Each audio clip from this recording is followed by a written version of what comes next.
on this computer. Yay. Fabulous. Hello, everyone. Good morning, good evening, good afternoon. No matter where you are, no matter what time zone you're in, I'm here in sunny California, in Los Angeles, just having an amazing time. And my guest, Terri Kearns, she's in the UK in the evening, and we're going to have a wonderful conversation. So welcome to the BU interview with me, Jennifer Beaumont Whyte, and my very special guest, Terri Kearns. Now, she's going to be talking to us about how to bring the unconscious beliefs that are holding you back into your awareness so that you can consciously create a life with meaning and purpose, which is what we're all here for. So just to tell you a little bit about the BU interviews. Now, it's a series of interviews that I've created. This is going to be number 10, where I invite creative, inspired entrepreneurs who are living an authentic life. They're really being themselves. They're doing what they love, and they're making a difference in the world by doing it their way, being you, okay, being them, okay? So Terri Kearns has transformed her life from being victim to victor. She's hit rock bottom twice. Firstly, going through abuse in childhood, and her second rock bottom became the turning point of her life, and she knew she had to do whatever it took to make sure she didn't end up in that deep, dark hole again of attempting suicide. Now, from that point, Terri took responsibility and created a life she loved by changing everything she believed about herself and the world around her, and the relationship she had with herself. She's now helping others to do the same thing through her coaching system, which we're going to hear about. It's the Terri Kearns method, which is really cool, and where she works with her people who want to leave their victim identity behind and build a strong foundation of self-love, self-belief, step into their power and live life to their full potential. So we'll be talking and finding out more about Terri in just a moment. We'll find out about her story in a second. So just want to tell you a little bit about myself while I've got the chance. Now, if you've not met me before, I am Jennifer Beaumont Whyte, and I'm the founder of Ignite Your Brilliance Inner Circle. It's a coaching membership group for inspired entrepreneurs like yourself. And I'm the founder of the Business Love Academy for spiritual entrepreneurs, okay? Now, I'm known as the Emotional Freedom Specialist, and I'm an intuitive business coach. Now, my mission is to help my people to get clear on their emotional blocks that could be holding them back from true life success. So you can discover your dharma, your true purpose, and go for your heart's desires, which is what we all want, which is our God-given right. So you can shine your light and make the world a better place just by being you. Just a little bit of housekeeping before we continue. I'd like for you, if you really find this is a valuable conversation that we're having and a valuable interview, I'd love for you to be sharing, liking, loving, tweeting, and I want to encourage you to leave a comment in the comments box, either on, if you're watching this on YouTube, or if this is in the Facebook group. Please leave a comment and we'll be able to get back to you. And if you've got a question as well, please do that and we'll get back to you and answer your questions. And most important, please subscribe to my channel, my YouTube channel, for more interviews, information, and inspiration to help you become the best version of you and help you keep on doing what you love, because you are beautiful and unique, and the world needs what you have to offer right now. So talking of which, welcome, Terri. How are you? It's an honor to have you. Thank you so much. What an intro. That was just like the best intro ever. Oh, thank you. Thank you. I like to big up my people because I love shining my light on inspirational people like you. Because thank you so much. We're going to change the world with our gifts. Do you know what? We are one person at a time, and I love how you shine your light, and I love what you said about activate your dharma. Love that. Love it. Oh, yeah, well, that's why we're here. It's really like warm, fuzzy feeling inside. Oh, warm, fuzzy feeling. Fantastic. It's amazing. Right. So how did we actually meet? I mean, let's get to our little conversation here. How did we meet? Tell our viewers how we met. Do you know what? It's funny when you're like destined to connect to someone, which obviously we are because we are connecting. You feel like you've known that person for ages, but it hasn't been long. We met through. Was it through Deborah? Yeah, so Deborah Mendez and Yeah, and that's how we met. But I feel that I've met you before. I don't know what how that has come to be, but I feel that I met you before somewhere. It could be. Do you know what? It could be like from school. It could be, I don't know, a meeting. But you're familiar. So that's a whole nother conversation. That is. That's a whole nother conversation. Yeah, I agree though. I do. Yeah. Oh my gosh. Anyway, listen, so tell us a little bit about your journey into entrepreneurship, business ownership, because you weren't always a business owner. No, I was a miserable employee. I was a miserable I love it. One of millions. Oh my God, I love it. Not saying that there's anything wrong with an employee, but that's what I was. I was earning good money, but I was miserable. I hated what I was doing. Looking back, I know that my soul was craving more. It knew that I was doing the wrong thing. But I always thought that we were, fit into this box that we're supposed to fit into, leave school, get a job, go to college, whatever, get a job, get married, have kids, blah, blah, blah. Ugh. God. Yeah. That's a lie, an illusion. It doesn't happen like that. Been there, done that. It doesn't work. I'm out of that box. I'm not in that box. I'm not in anyone's box. No, we're not in anyone's box. We're not animals. We're not fodder. We're not, we're not cows. We're free human beings. Yeah. I might be now sometimes. I'm not in no one's box. But I'm actually a real cow because I'm Taurian, so I can't get away from that. Are you? We're neighbours. Oh my gosh. Hello, neighbour. Gemini are money people. You attract money for some reason. My mum always says money people. June people are money people. Yeah. Well, you know what? Yeah, this is what I was just saying about when I was an employee. I've always earned good money. Mm-hmm. But I used to, I can remember, I used to dread getting up every day. Yeah. And for most of my life, going back to what happened to me when I was a child, I literally used to dread getting up every day. I didn't want to get up. I didn't want to face my life.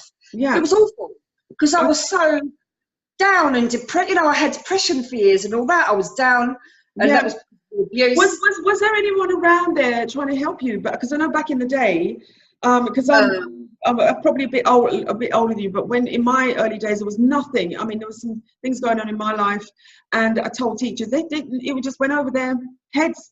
Nothing was done. Oh no, there's no one. Oh no, there was no one. There was no one. And to be honest, the thing about in my case with depression, I didn't want anyone to help me. I didn't think anyone could help me. I didn't want to reach out to I didn't want to reach out. And actually, this is really like apt for what's going on now. There's a lot of suicides going on at the moment. Yeah. I didn't want anyone's help. I didn't think I could be helped. I didn't think I could be saved. I didn't think I could be saved. I didn't want to be saved. I was that low. In that hole so much. Yeah, in that deep dark hole. Yeah. And that's the thing. Like people talking about, oh no, you have to reach out. You have to reach out. Some people don't want to reach out. Some people don't want to be saved. And do you know what? As I've been saying this a lot as well. What I realise now is no one can save you anyway. No one can save you anyway. You have to want to save yourself. Yeah. And that's the situation that I found myself in again like 2 years ago. So I had the suicide when I was 17. Yeah. I don't even know how many years ago that was. Quite a few. And then a couple of years ago. Not that many, but it's past. It's fine. It's past. Do you know what, Jennifer? Another thing I've learned is, I laugh a lot now. I laugh a lot. I used to laugh a lot, and then the trauma kicked in and I stopped laughing. Didn't even know. Sounds crazy, but I didn't know how to laugh. Forgot how to have fun.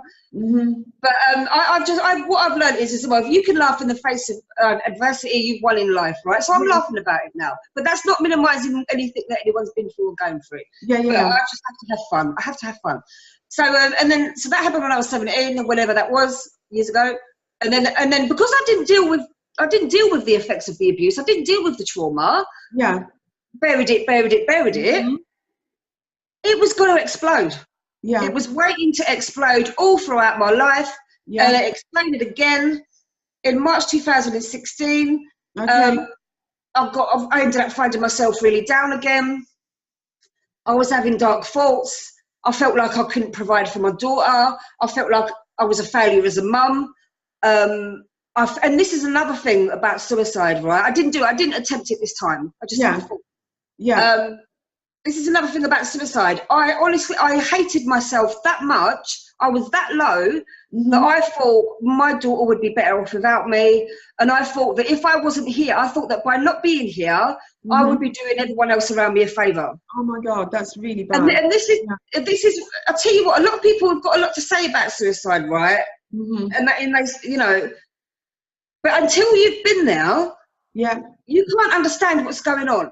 No. And the really sad thing is as well, people blame themselves. It's no one's fault. If you've lost someone to suicide, it wasn't your fault.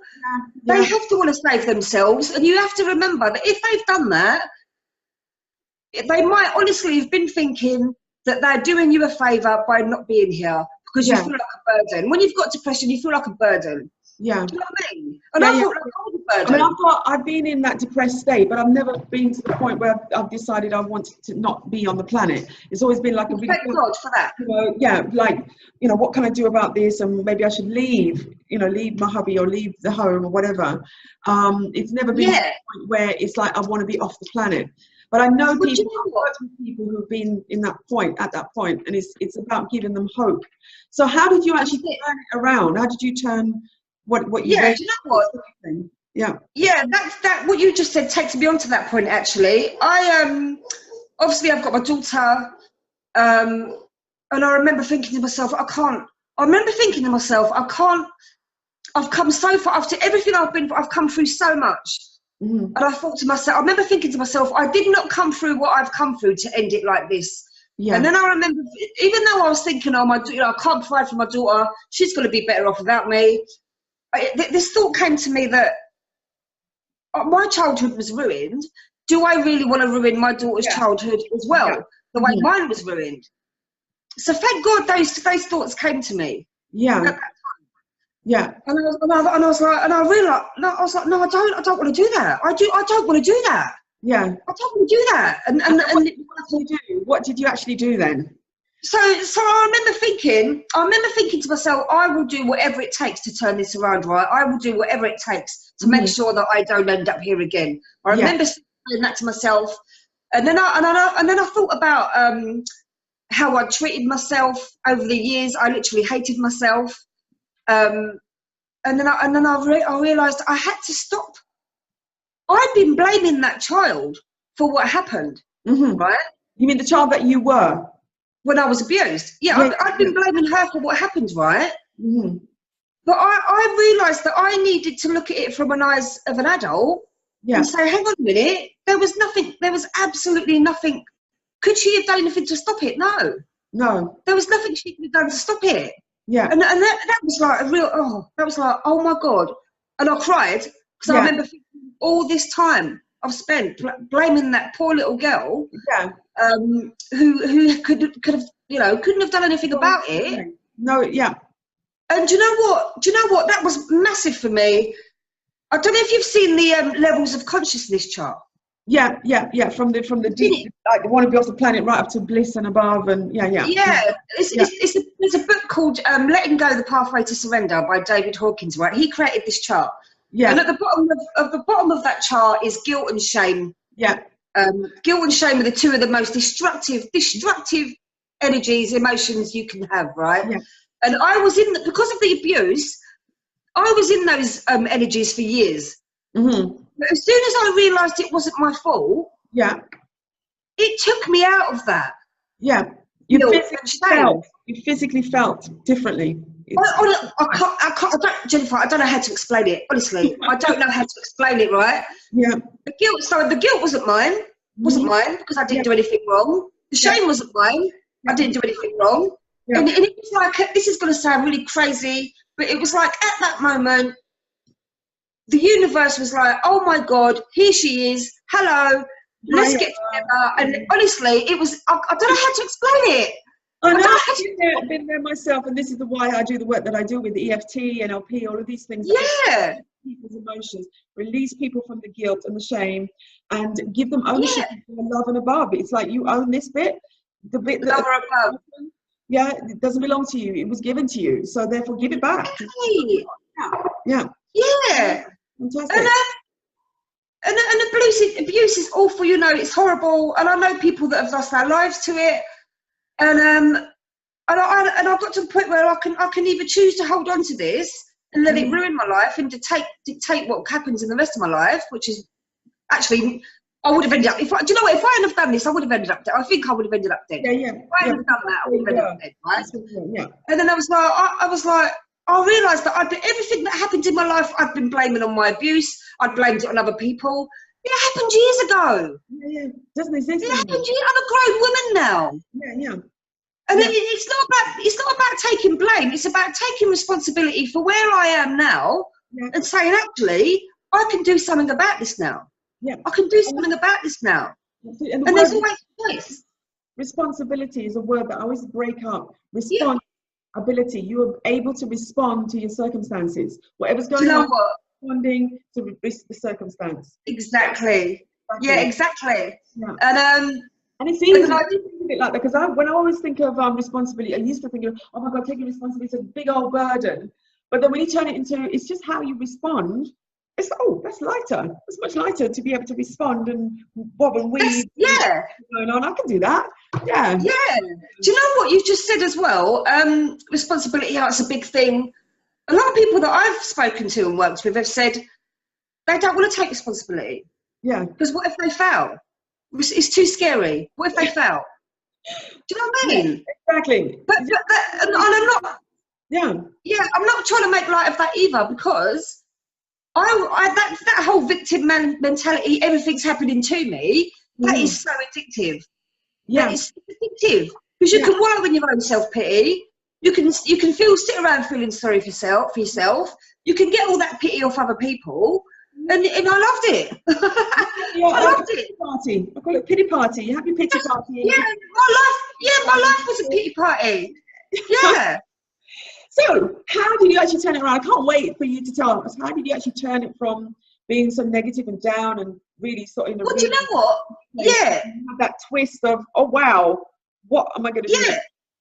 Well, this is the thing, right? When I said I let go of the guilt and shame, and it was like the universe just like, oh, hello, here she is, let's do it. That's what happened. That's what happened. All these people and opportunities keep coming into my life.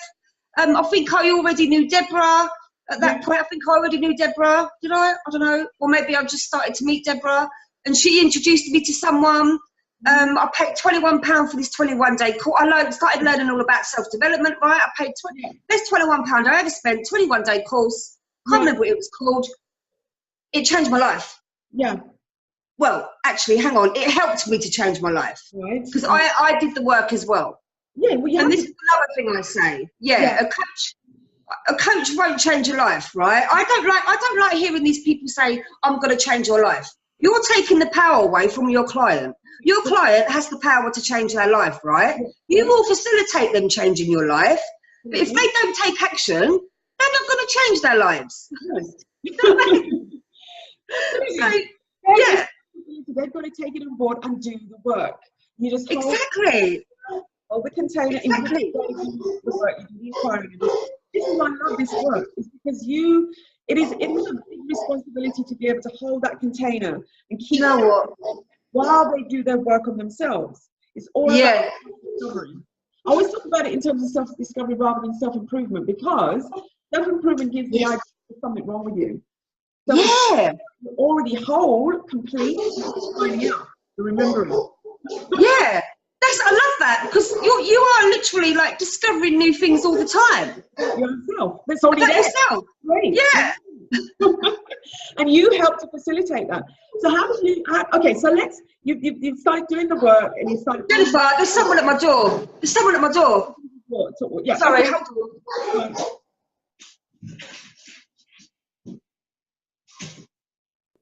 Okay, so we're back, and Terry has just answered the door to a takeaway that's not actually hers. No way. Maybe I should have taken it. Maybe I should have taken the takeaway. Oh my God.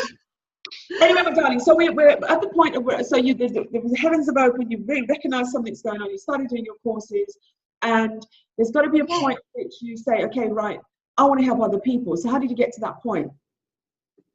Well, I've been thinking a lot about because I've shifted again in the past couple of week or two. And I've been thinking a lot over my life and all that. And I remember, I said to myself for a long time, before all this happened, I just want to help people. I remember saying to myself, I just want to help people. I used to say it a lot. But then I thought, how the hell can I help people? My life's such a mess.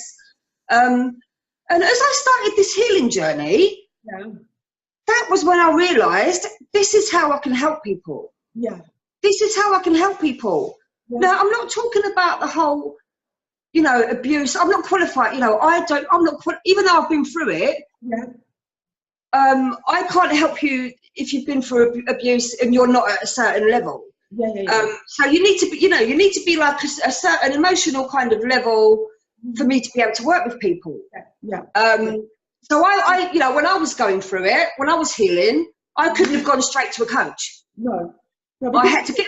It is all around working with people who already don't need fixing, and they've got a goal, and they've got some kind of inspiration, or helping them to get a goal. That's how I see it. But that's how I see it. Is where you need to be able to do that work before you get to need a coach. Exactly. Right. You know what? That's how I see it. That's exactly how I see it. Is when you're ready to start moving forward. This is what I want to do. I'm ready to start moving. Let me get a coach to work with. When you're ready. And do you know what? They are the people that I work with who are so ready. I've had enough of my own BS. I'm ready to do this. Let's do it. And so that's where I was. So that's what I realised, that I can't help people that are still in that real like trauma, in that kind of state.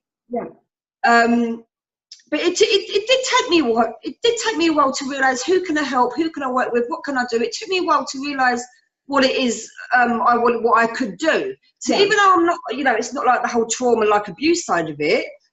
The people that come to me, and it's really sad, what I've realised in doing this work, it's really sad, is everyone that I've come into contact with is still struggling with something from childhood, something that happened, something that someone said.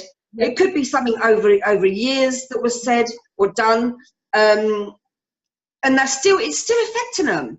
It's still holding them back. Some people realise it, some people don't realise it. That's what's holding them back, and maybe for a long time they never thought they could change. They never thought there was I didn't think there was a choice. I didn't think I had a choice. I thought I was abused. This is my life. There's nothing I can do about it. But how wrong was I? How wrong was I? Thank God. Don't like being wrong, but thank God I was wrong at that time. And I don't think the system is set up to get us out of that state of being trapped in our own negativity as well. It's designed to keep us separated, separated from our own selves and our own genius. You go through the school system, which was absolutely designed to feed or to supply the Industrial Revolution. Because before the Industrial Revolution, any schools, it was like you would like taught, like you were taught by your parents to do the thing that your parents are doing. Or you went to do an apprenticeship with someone. But the school system, because there weren't enough people who wanted to be in a factory, they decided, okay, so let's put people through the schools, let them learn to read, and then put them in a factory. Now the factories are now, instead of being like machine factories, they're like call centers, retail shops, retail centers, high-end financial institutions. You go in, you do your 40 hours for 40 years, and then you die. And then that's it. So you're actually a machine. So in terms of getting into that place, thinking of when you're a child and you're free and you're spontaneous, and then something happens to stop your childhood, that free, spontaneous, creative, curious person being. Once you get trapped in that, and you're no longer that innocent.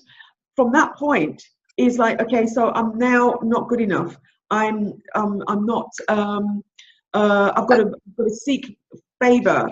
I mean, how do you see that? Because you're dealing with people with their childhood trauma. So how do you see that? Do you know what? I've got a feeling we've read this. I read that exact everything you just said about the Industrial Revolution and all that, and the whole when the education system was set up. I read that somewhere. And I was like, that is exactly it. Made to be like in control of sheep, all doing the same thing, putting a box through the system. Yeah, And this some is sheep go this way to go into work. yeah.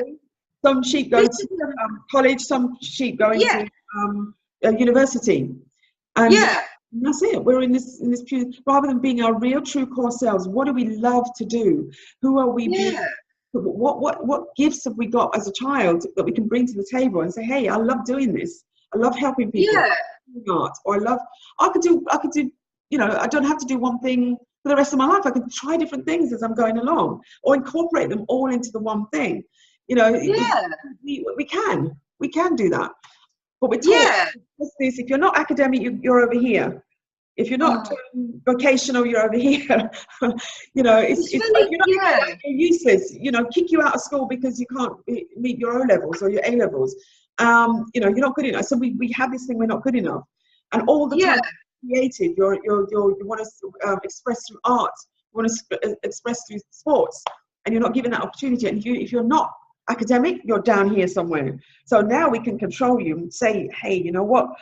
We this is can progress different. where you want it to be because you're not good enough to be up here. It's a real minefield. It's like the kids' self-worth is based on their academic achievements. Yeah. Do you know what I mean? At the time when I was at school, I didn't realise, we were being controlled and programmed and conditioned. I didn't realise that. But since I've become a mum, Mm-hmm. and especially since my daughter started, she's 12 now, she's in secondary school, Mm-hmm. it's really opened my eyes to how bad the education system is. Yeah. The way it's run, not every kid is able to learn the way they teach, right? Yeah. And I said to my daughter before she started that school, I said to her, if you don't want to go, you don't have to go, and we can teach you from home. Yeah. I said to her, I'd rather you didn't go, but it's your life. I'm going to give you the choice. Do you want to go? Yes, Mum. I was like, oh, for God's sake. I was like, are you really? If that was me, I'd have been, yeah, hell yeah, I'm staying at home. Yeah. I was like, is this really my daughter? Do you know what I mean? But she didn't go, and the thing is, and it is important, is she's got her friends, she's got the friend group, so it's the social side of it. Yeah. And it is important, right? Yeah. Even though they fall out every 5 minutes, you know what girls are like. But there is if you do homeschool, there are homeschool communities that where all the kids get together and the parents get together as well. So she wouldn't have missed out. But I didn't know that. Yeah. I didn't know that.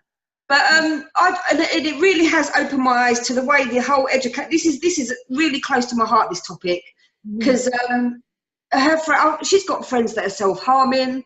She's got friends that are sending pictures of themselves to boys, being blackmailed. 12 years old.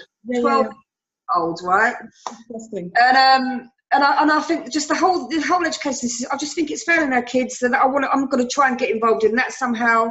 I think they're teaching them stuff that really, do they really need to know that? No. Self-acceptance, self-love, self-belief, skills for life. Why aren't they teaching them that? And what really annoys me, if they teach that, I know, they're not controlled anymore. They'll do their own thing. So, but that's what you said. They're teaching them that there's only one way. There's not one way. Get a job, go college, whatever. That's not the only way. That's not the only way. Even that with my younger son, we were paying for private education for both boys, okay? And my younger son was at the time he was a gymnast, so we were running all over the place doing gymnastics and everything. He was at Colf's prep, and he was never the right way up. So the teacher said to me that if he's going to you're going to spend money on his education because he's below average with his academic stuff. And the private system is all about gearing the kids towards getting them into university and those big colleges. It's awful.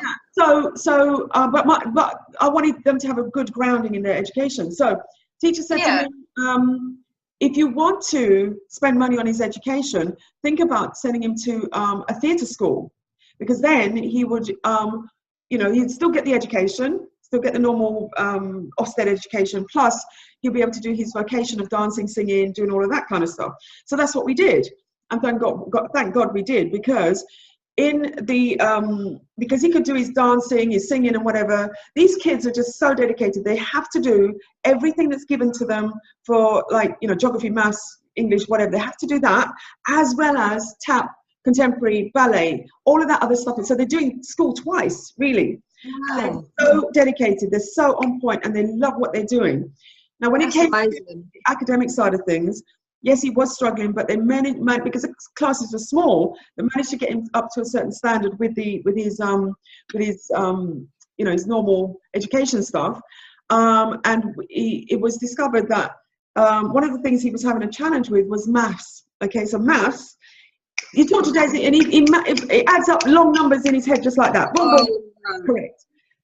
Passing the exam was a different matter. He was getting 4% and 11%. I think, what the hell is wrong with this child? So I had a chat with him, and I said, so what is it you're feeling? What are you experiencing when you're actually sitting in the exam room? I look around at everybody else, and I see them writing away, and they seem to be doing really well, and I'm looking at my paper and I can't make sense of it.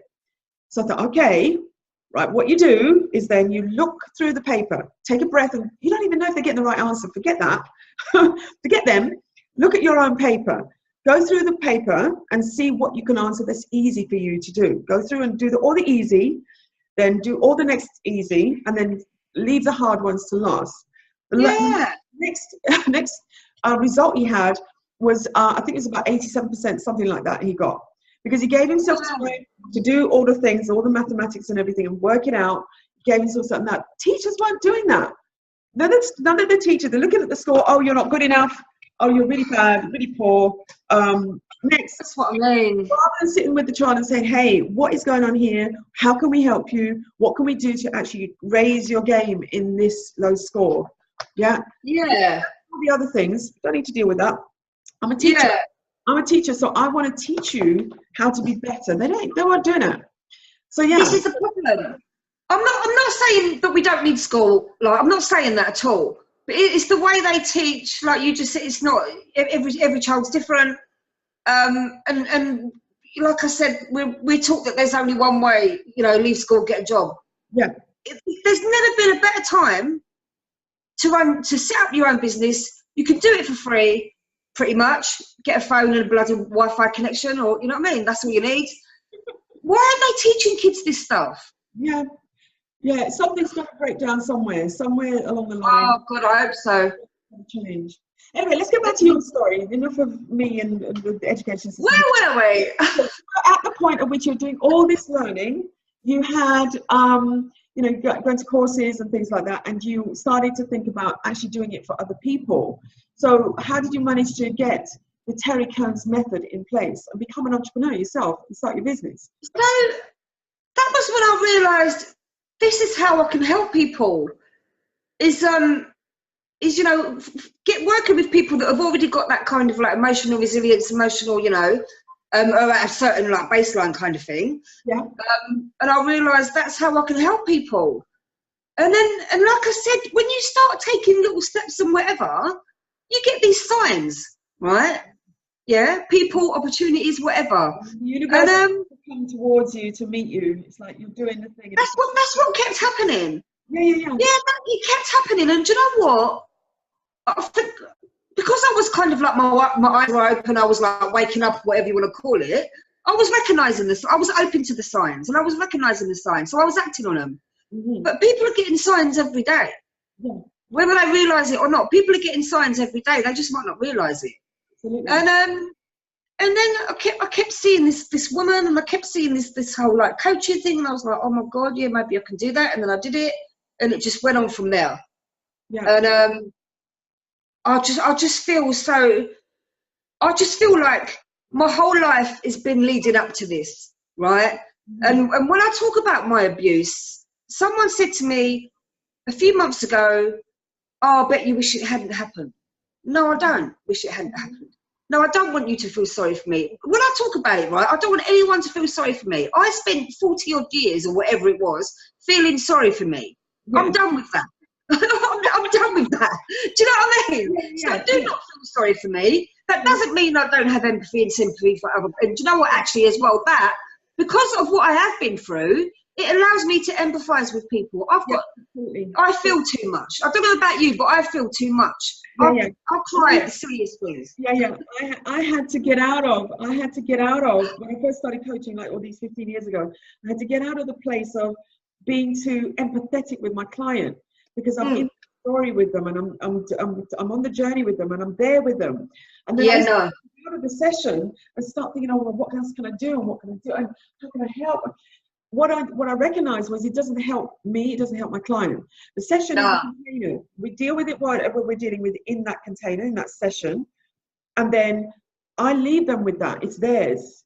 Then I'm come away, and then I have to get on with my own life, because it didn't serve me at all. I can't get it down there stuck in that story with them. As much as I empathise, it does me a disservice, and it does them a disservice if I'm going to get down there in that victim BS. It doesn't help any of us. So as much as I empathise, I'm not coming down there with you, and you're not staying down there. No. If you want to come up to where I am, we can work together. But you have to be ready to let that go and start moving the way up. Fantastic. So what is the Terri Kearns system? What is that? So when I did my coaching training, so the things you ask, where are you now? Where do you want to be? And what do you think is holding you back, right? And this is what I talk about, unconscious beliefs, right? Everyone I've worked with has said to me, I'm scared of not realising my potential. Everyone has said that to me. Everyone has said that to me. I'm scared of not realising my potential. I've had people say to me, they just want to have meaning to their lives. I just want to be happy. And the thing is, right, people spend so long, like I did, people pleasing, worrying about what you think other people want you to say and do. You kind of lose sight of who you are, right? You kind of lose sight of who you are. But when you sit down and think about, what does happiness look like for you? What, you know, I just want to be happy. What does that really look like for you? You know what the answers are to that. People look at us like, oh, I need you to tell me. No, you don't need me to tell you. You've already got the answers. It's not, you know, it's coaching. It's not about telling people what to do. It's about empowering them so they can find asking the right questions, clarifying questions, so they can empower themselves to come up with the answers, because they've already got the bloody answers. Exactly. They've already got the answers. Exactly. So, so you know, for you to be able to move forward, you need to know what's holding you back. And that doesn't mean we need to go through every single thing that happened in your childhood. It's not about that. We need to know why you are where you are, but we need to know that, because then we can go, right, if that's what, you know, if you're thinking that, what can we do to change that so you can think a different way that's going to then empower you to start moving forward. And, you know, these beliefs that we've got, you know about the subconscious mind is running 95% of the show, right? Subconscious is 95%, conscious is 5%, whatever it is, right? So if you're consciously, I'm going to do this, I'm going to do that, but your subconscious saying like, oh my God, no, that's not going to work, you can't do it, you're not good enough, blah, blah, blah. Guess who's going to win? The subconscious mind is always going to win, because it's running 95% of the show, right? So all this subconscious rubbish, it's got to come out. And if it doesn't come out, you're going to stay stuck where you are. You're not going to move forward.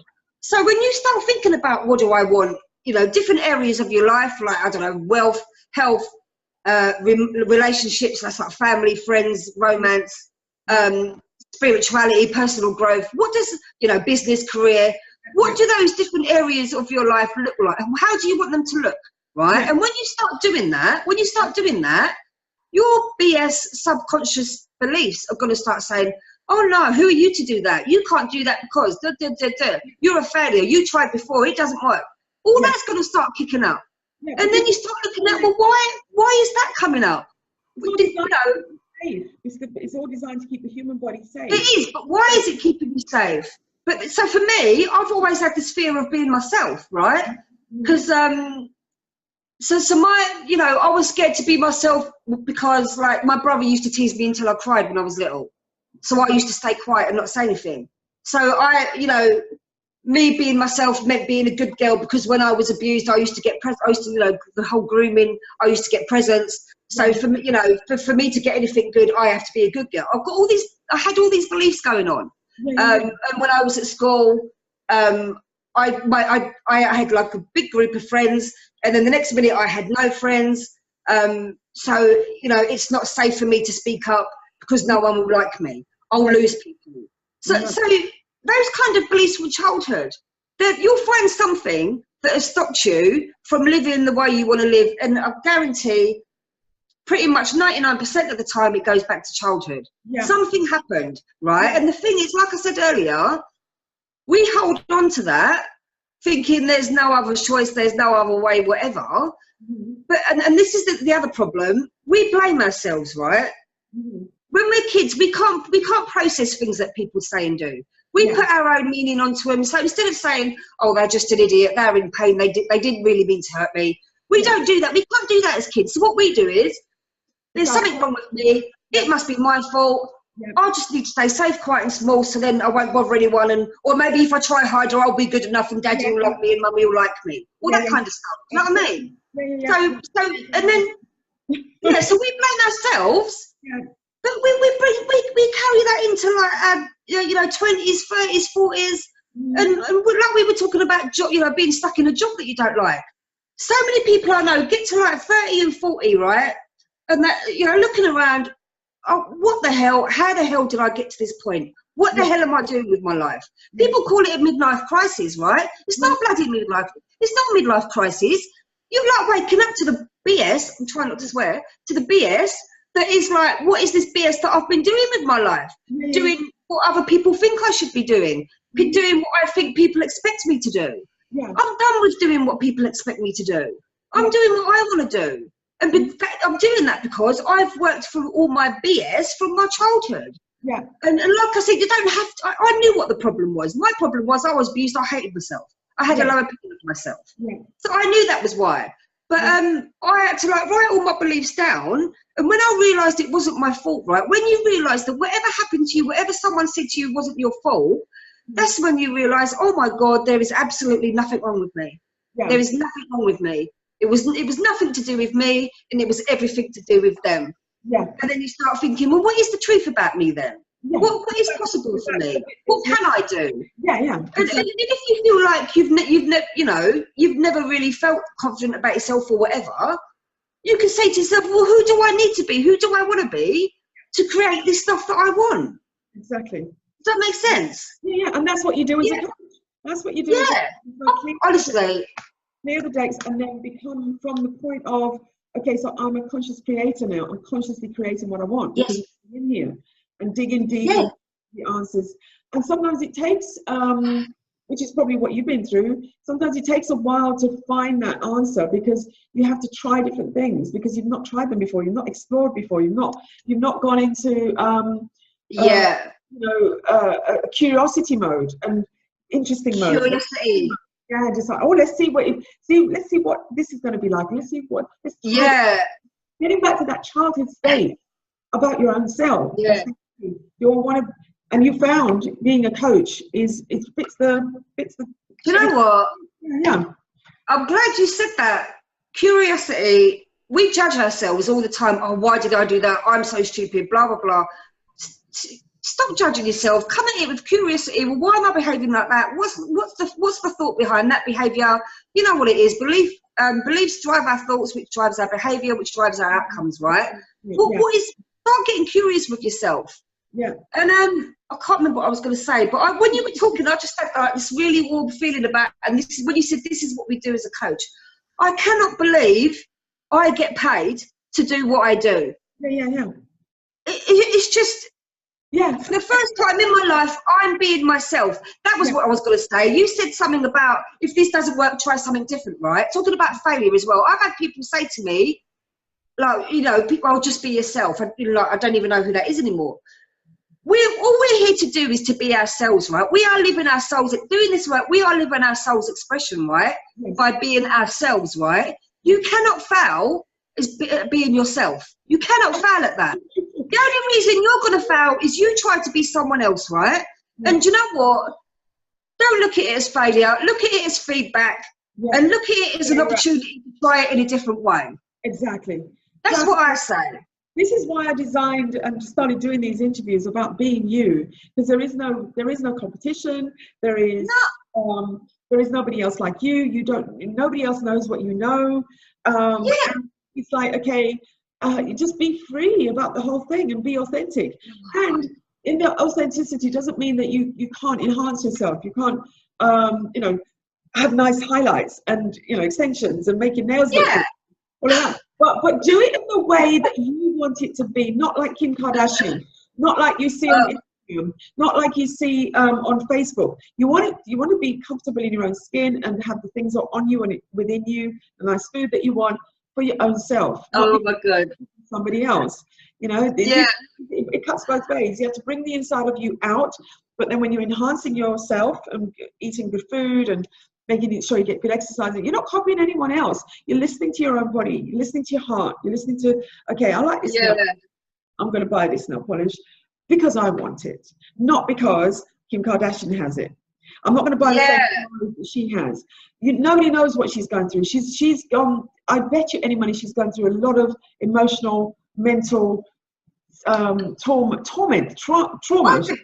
But she has to put on the front, and we only see that front because the media only allows us to see that. They don't see. We don't see her having a breakdown. We don't see her putting on her makeup. We don't see her. Even the reality of her life, we don't see. So there's, you know, you're living your own reality of your own life. Just be in that. Sort it out. And present it to the world. That's it. You know what? We are so on the same page. When you said about being comfortable, right? I am comfortable with who I am now. Yeah. You're talking about getting your nails done, getting your hair done, whatever. Just because I'm comfortable with who I am doesn't mean I want to walk around with manky like fingernails. Exactly. Doesn't mean I'm not going to have Botox whenever I feel like it. Do you know what I mean? Doesn't mean I want to have a saggy face. Do you know what I mean? There's another level. If I want to do that, I'll go and do that. Exactly. But I'm doing it for me because I want to do it. No, and that's what I said to you before we started. Actually, I'm not doing it because I should do it. I'm doing it because I want to do it, and it's the right choice for me. It's the right choice for me. Exactly. Yeah, and that's where I am in my business right now, actually, because I spent so long listening to other people, should do this, should do that, should do this. And I was doing stuff without even thinking, is this right for me? I was doing it because, well, they know better than me, they must be right. But the thing with that is, they don't know that it's right for me. Do you know what I mean? Yeah, exactly. I know what's right for me. So from now on, I'm doing what I bloody well want. I don't care what I should be doing. Yeah. I'm doing what I want and what works for me. Yeah, exactly. I spent many years as a coach trying to, you know, find the right formula, trying to look at that person. They got their six-figure business and they're trying to show you how to do your six-figure business. But the thing that I found with them is that they weren't doing coaching. They were doing mentoring or consulting or whatever. When I work with my client. I coach my client. I'm in a deep relationship with my client. Okay. I'm not looking at the six-figure business. Okay. And what they're teaching me is how to do a six-figure business with not coming from my soul, not coming from what I want, not coming from my authenticity, trying to fit me into their box. And it took me a long time to really recognize that their successful business is not about coaching. Their successful business is about marketing to you and me, everybody else, of how to get this six-figure business. And that's not where I'm coming from. I'm not teaching my clients how to do a six-figure business. I'm teaching them how to align themselves with what they are, who they are, what they want to be, and coming from the inside out. That's what I want. And with that, that's where the money comes, because people recognize your authenticity. They recognize areas like, hey, you're the one that I want to speak to because you're going through what I'm going through. You're speaking my truth. I want to work with you because you can help me to be the person I want to become. And they're looking at me, the same thing. And they're looking at Joe Blogs down the road as the same thing, because you're coming from a real authentic place and they resonate with that. They resonate with you. And it's like, I'm not going to show you how to do a six-figure business. I'm sorry, I don't know how to help you to do that. I want to help you to do you so that you can attract the money, attract the clients you want to work with, and be sustainable to do that you want to do. So therefore, you are sustainable and you want to shine your light in the world. I want to show you how to shine your light in the world being you. So that's where I come from. And it took me years and years to get to that point to do my own thing. So you're doing your thing. And what is that thing that you do for people then? So what exactly do you do for people? So I'm all about the transformation, right? Because that's what I've done. It's not about doing everything that you've just said, when you've talked about coaching, right, a few times in this conversation, I can feel like it's like my heart's, that heart swelling. Yeah. It's just that warm. Because I cannot believe, like I just said before, I cannot believe I'm doing what I do. I love it so much because I know someone said to me, like, you were born to do this. And I was like, wow, not being funny, this is what I'm here to do. This is what you're here to do, right? Yeah. So I'm all about you've got like the surface work, whatever. I like doing and this is why I'm only focusing on my one-to-one at the moment. I like doing the real deep stuff, the deep transformation. It's all about transformation, and that starts from the inside, working on those beliefs, right? Yeah. If you want to start creating this life that you want, you have to have a certain sense of belief. You must have some belief that you can do it.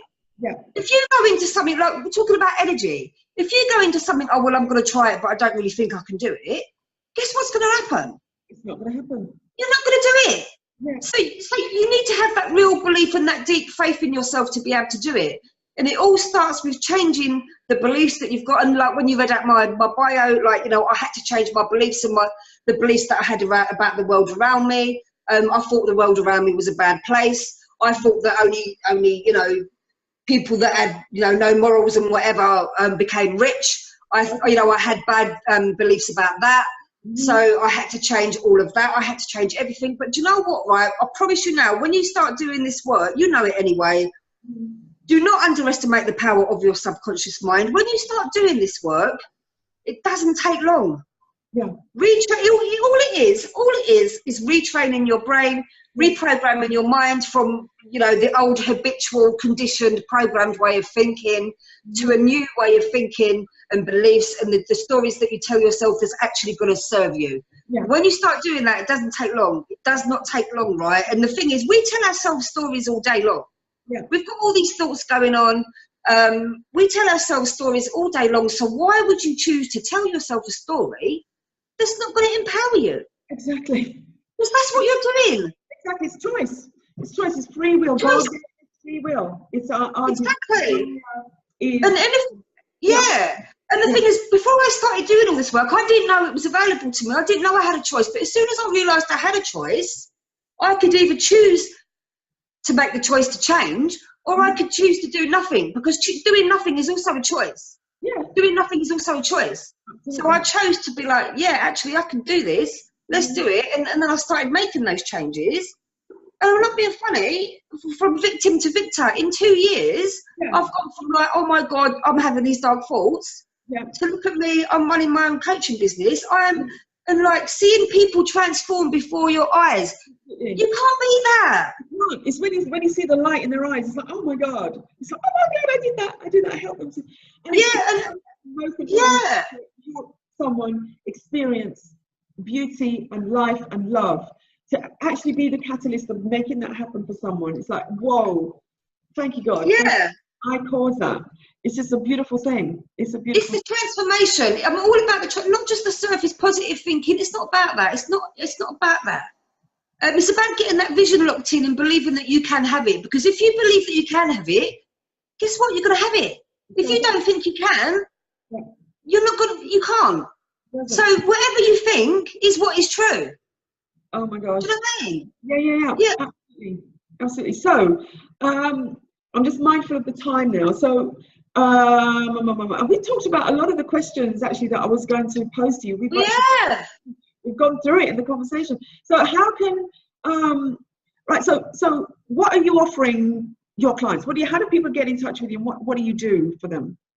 Right, so what we can do, if you go to my website, terrikearns.com, or find me on Facebook, Terri Kearns. I'm on Instagram, I'm on Twitter. There's a link in the description for my application form. My coaching is application only, because I don't want to waste your time. I don't want to waste my time. I might not be the right person for you. That's fine. You might not be the right person for me. So we'll do an application, and then we'll take it from there. But if anyone wants to work with me, just let me know. Fill out the form. And just mention BU, so that I know where you've came from. Yeah, BEYOU. Just mention BU, and then if you want to sign up for 3 months, we can do that. But I will give you an extra month free. absolutely free of charge. So you're going to get 4 months for the price of 3. Yeah. Fabulous, fabulous. So this is one-to-one transformational coaching, powerful. One-to-one transformational. And do you know what? You know, it's not just like once a week and then don't contact me for the rest of the week. You have got people I work with. They've got access to me on Voxer in between calls whenever they need. Yeah. Whenever they need. So it's not like you're on your own for a week. Don't you know?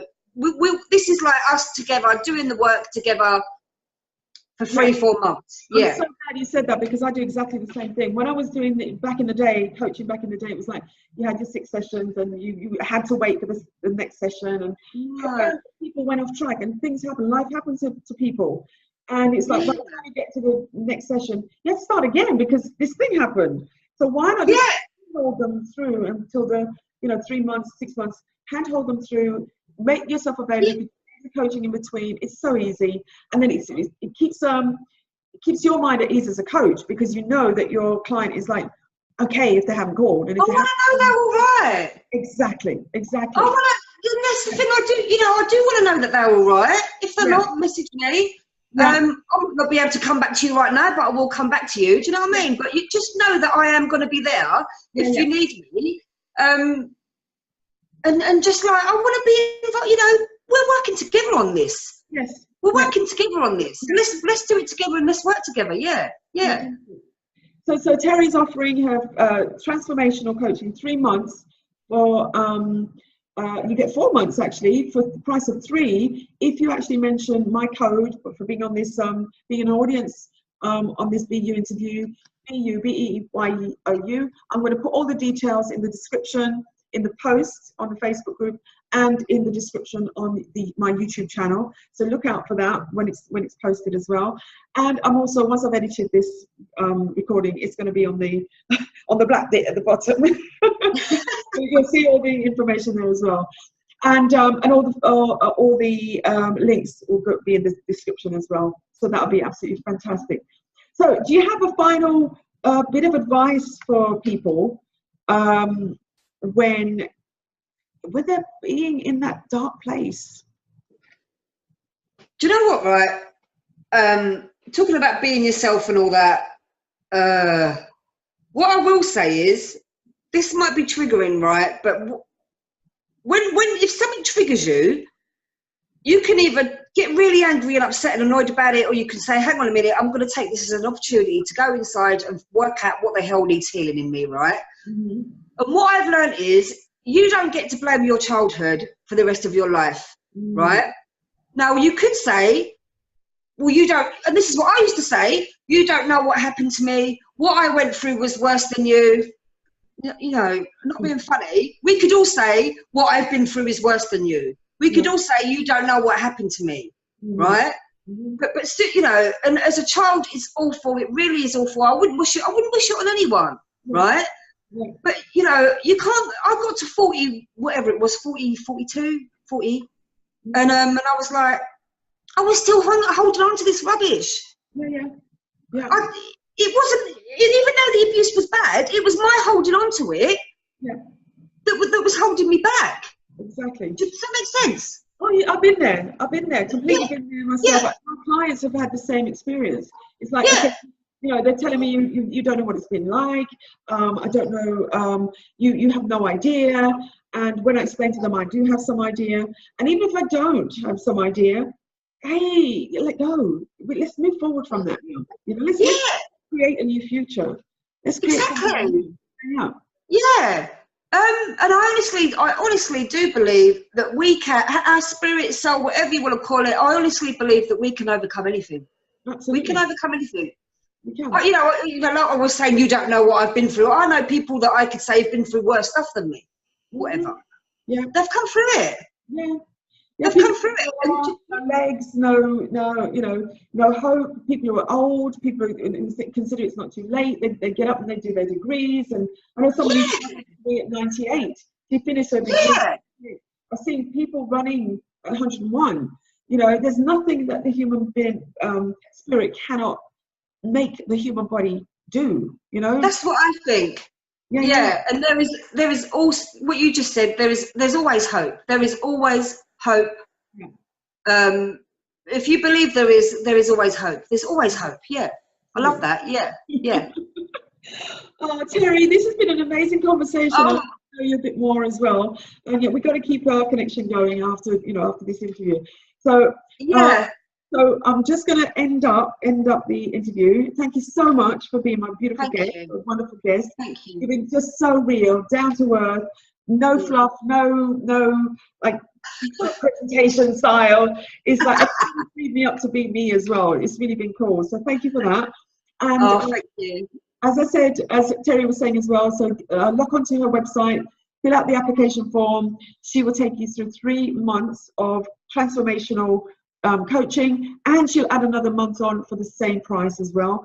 BU as the code, and she's available all the time. She's got her times that she's available. She's available on Zoom. She's available. You can connect with her. She does wonderful lives in Facebook. She loves doing her lives. I think on Instagram as well. You're all over the place. You can easily contact Terry if you feel that she is the coach. She's the one that can take you from being victim into victor. Okay. Fabulous. So thank you for that. And just a reminder for everyone, let me just find my little bit of script to finish up here. See, okay, so right, just to remind you, viewers, if you want to work with me to achieve your most wanted desires for your life and business, then request a 30-minute discovery session. Normally I have my diary. I'm not as strict and not as fine-tuned as Terry in terms of having an application form. I do have one on my website, but I like people to come straight to my diary, because I don't only want people to connect with me for coaching. It could be collaboration. It could be all sorts of things. I really want to have that conversation to see how we can actually work together. So it's a 30-minute discovery session. Just book in on my diary online.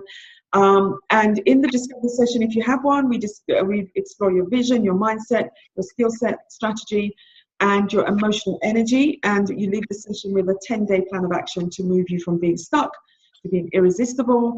And you go to my website, which is jenniferbeaumont-whyte.com, or the easy way to do it is life-change.me, and it's life-change.me, and everything about me is on there. And please, I would urge you again to subscribe to the YouTube channel, where there's going to be more inspiration, information, and whatever I thought of to make the 3. You get a load of that. Subscribe to my email list as well, which you'll find on my website, and there's loads of freebies to be had on that. I forgot to mention with Terry as well, she has on her website lots of freebie stuff as well, don't you think? Freebies. Oh my God. Yeah. I've got loads. I've got a free training library. Just sign in, opt in, and you'll get access to loads of free stuff. I've got like a purpose discovery playbook. I've got how to deal with the crazy talk in your head. I've got 7 steps to breakthrough. I can't remember what else is in there. It's all free. Free training. Yeah. Excellent. I've got free sign up with me on my mail list as well. So once again, Terry, thank you so much. It's been a real pleasure to find out about your journey, find out about your insights about why you do what you do, your purpose, so that you can help other people live their purpose as well. And just to sign off and say thank you so much. It's been a real pleasure. Thank you so much. It was amazing. Loved it. Loved it. Okay, so you can go and eat that takeaway now that's been wrongly delivered. It's not now. I should have told them to leave it at the door. Okay, fabulous. You take care, my darling, and thank you so much. Too. Okay. Thank you. Thank you. Stop.